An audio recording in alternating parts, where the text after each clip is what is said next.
यह कहानी एक डरावनी हवेली की है जिसे लोग भूत बंगला कहते थे। सालों से यह हवेली खाली पड़ी थी और इसके बारे में तरह तरह की डरावनी कहानियां फैली हुई थीं।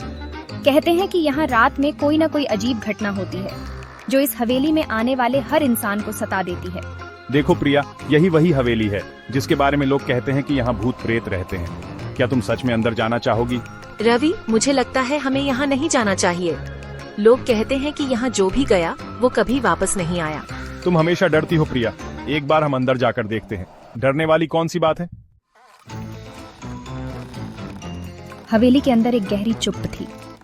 हर कदम पर अजीब आवाजें आ रही थीं, जैसे हवेली के अंदर कोई जीवित नहीं है, पर फिर भी कुछ ऐसा था जो महसूस हो रहा था।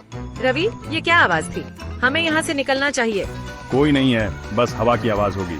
तुम डरने की बजाय मुझे कुछ दिखाता हूँ। चलो थोड़ा और आगे चलते हैं। रवि, क्या तुमने देखा? वो क्या था? कुछ नहीं प्रिया, तुम ज्यादा सोच रही हो। बस एक पुराना आईना है। तुम लोग यहाँ क्यों आए हो? क्या तुम नहीं जानते कि ये हवेली भूतिया है? हम सिर्फ सच जानने आए थे। हम यहाँ से तुरंत निकलेंगे। कृपया हमें छोड़ दीजिए। तुम कौन हो और यहाँ क्या कर रही हो? मैं वही हूँ जो इस हवेली में मरी थी।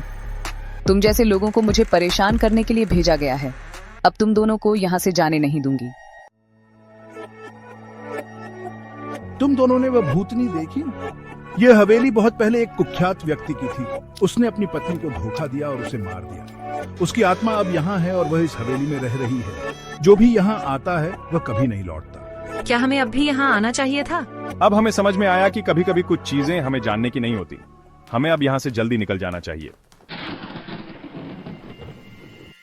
यह थी भूत बंगला की कहानी, एक डरावनी सच्चाई जो आज भी उस हवेली में छिपी हुई है। क्या तुम में से कोई इस हवेली में जाने की हिम्मत रखता है?